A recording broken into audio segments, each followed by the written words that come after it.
Seterusnya, antara fokus dari Sarawak mengenai usaha baik pulih kemudahan pasca banjir di Miri. Perinciannya bersama-sama Fazril Hisham Afendi. Silakan.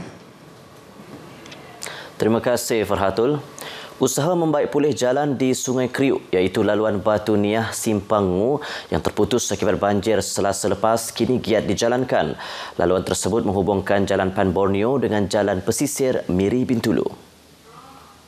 Residen bahagian Miri Galong Luang berkata, Jabatan Kerja Raya JKR Sarawak telah mengarahkan sebuah syarikat konsesi melaksanakan kerja-kerja pembaikan. Pihak JKR telah mengarahkan pihak konsesi iaitu Syarikat Endaya Sdn Bhd untuk mengambil tindakan jangka masa pendek iaitu untuk memasang 2 unit culvert dan seterusnya menembok laluan tersebut supaya laluan ini dapat digunakan dalam tempoh masa yang terdekat.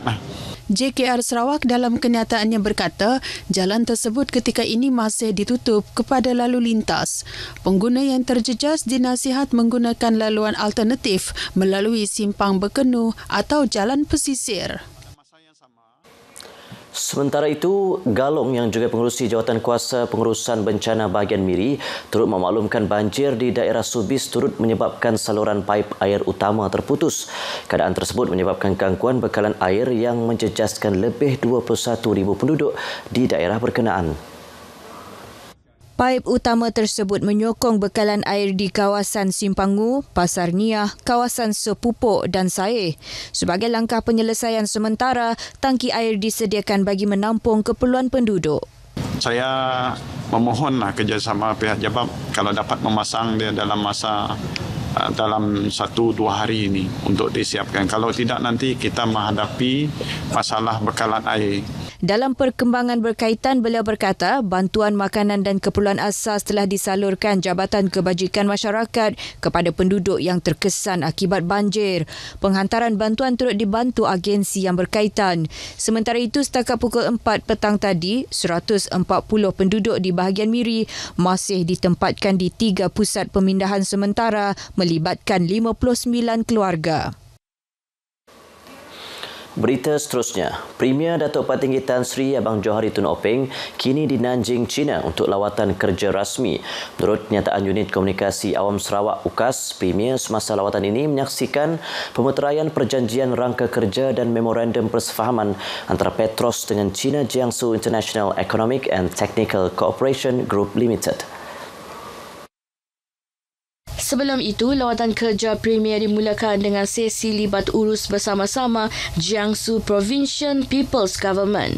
Beliau juga akan mengadakan lawatan ke Suzhou Industrial Park SIP, sebuah hub pembangunan industri, teknologi dan inovasi di China.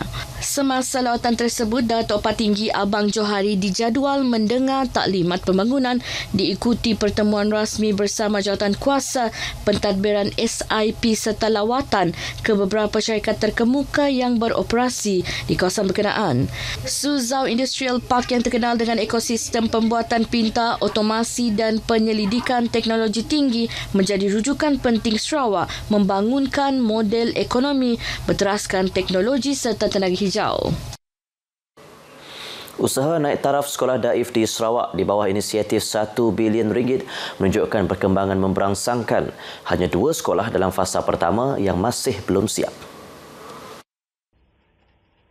Timbalan Menteri Pendidikan, Inovasi dan Pembangunan Bakat Datuk Dr. Anwar Rapai berkata 140 sekolah disenarai dalam fasa pertama inisiatif tersebut. 39 sekolah telah siap dan diserahkan. Manakala bagi fasa kedua, 35 sekolah juga telah siap dinaik taraf dan telah digunakan. Beliau berpuas hati dengan pelaksanaan projek meski berdepan cabaran logistik dengan sebahagian besar sekolah daif terletak di kawasan yang sukar diakses. Fasa ketiga inisiatif itu juga telah mula dilaksana. Beliau berkata demikian semasa melawat sekolah kebangsaan Nangatada di Kanawit. Sekolah tersebut antara sekolah yang dinaik taraf di bawah fasa pertama projek berkenaan dengan peruntukan RM12.3 juta. Inisiatif RM1 bilion adalah usaha kerajaan negeri menggunakan dana sendiri terlebih dahulu untuk menaik taraf infrastruktur sekolah luar bandar Sarawak. 4 buah rumah panjang di Sungai Masid, Julau kini menikmati bekalan elektrik 24 jam dengan siapnya projek skim elektrik luar bandar RES pada 4 Disember lepas. Rumah panjang tersebut ialah Rumah Mawa, Rumah Lanak, Rumah Bayang dan Rumah Jepun. Menurut Adun Meluan, Datuk Roland Duat Jubin, keempat-empat rumah panjang dengan keseluruhan 69 itu merupakan antara penempatan paling jauh di kawasan Ulu Kanawit. Kawasan tersebut menerima bekalan elektrik melalui projek RES Last Mile Phase 3 meliputi Nanga Ensiring dan Sungai Masid, Julau. Projek tersebut sebahagian daripada inisiatif Kerajaan Sarawak untuk memastikan penduduk luar bandar menikmati kemudahan asas setara dengan di bandar. Bagi kawasan Melepong dan Rantau Limau, 3 rumah panjang di kawasan itu telah menerima bekalan elektrik dari sistem grid pada November tahun lalu dan Mei tahun ini. Manakala bagi kawasan Nanga Ensiring akan dapat menikmati kemudahan serupa dalam masa terdekat. Perlindungan dan penguatkuasaan sumber hutan memerlukan pendekatan baharu. Rondaan fizikal semata-mata dilihat kurang berkesan mendepani perubahan dan cabaran semasa. Demikian menurut Pengarah Hutan Sarawak, Datuk Hamdin Muhammad. Beliau berkata pendekatan baharu antaranya meliputi penggunaan teknologi, analisis data dan risikan. Langkah itu penting bagi memastikan hutan dan alam semula jadi terus terpelihara. Kerjasama turut dijalin dengan Universiti Penguatkuasaan, Kepimpinan dan Pengurusan Ilmu bagi meningkatkan keberkesanan penguatkuasaan sektor perhutanan. Bagaimana kita nak mempertingkatkan penguatkuasa kita yang dari sektor perhutanan lah. Bagaimana pihak ilmu boleh membantu kami bukan hanya di Sarawak tetapi di ketiga-tiga wilayah ni, Sabah dan juga Peninsula. Bagaimana institusi pengajian ilmu ini nanti boleh menyumbang kepada meningkatkan kapasiti penguatkuasa kami. Jelas Datuk Hamdin, 62% kawasan di Sarawak masih diliputi hutan. Ia menyumbang 44% daripada keseluruhan tanah berhutan di Malaysia. Beliau berkata demikian pada perasmian Seminar Kesedaran Terhadap Perlindungan dan Penguatkuasaan Sumber Hutan Malaysia di Kuching. Seminar 2 hari menghimpunkan penguatkuasa hutan dari Semenanjung, Sabah dan Sarawak. Yang di-Pertua Negeri Tun Pehin Sri Dr. Wan Junaidi Tuanku Jaafar serta isteri Tuan Puan Datuk Patinggi Fauziah Muhammad Sanusi hadir memeriahkan majlis makan malam pra-Krismas di Kuching malam tadi. Majlis anjuran unit hal ehwal agama-agama lain Unit 4 serta dihadiri Timbalan Premier Datuk Amar Dr. Sim Kui Hian. Datuk Amar Dr. Sim dalam ucapannya menyeru institusi gereja di Sarawak bersama-sama memainkan peranan membina kepercayaan, kesejahteraan sosial serta keharmonian komuniti berbilang kaum. Manakala kerajaan negeri di bawah kepimpinan Premier sentiasa komited menyokong pembangunan rumah ibadat dan sekolah-sekolah mubalik. Sejak 2021 hingga 2025, 29 sekolah mubalik telah menerima bantuan kerajaan negeri berjumlah RM19 juta. Dana tersebut melibatkan 650 projek penambahbaikan prasarana. Beliau turut memberi komitmen komuniti Kristian akan terus menjadi rakan strategi kerajaan dalam pembangunan pendidikan, moral serta memperkasa perpaduan masyarakat. Satu lot kedai menjual peralatan sukan dan kasut di sebuah pasar raya di Taman Vista Tunku, Petrajaya musnah dalam kebakaran hari ini.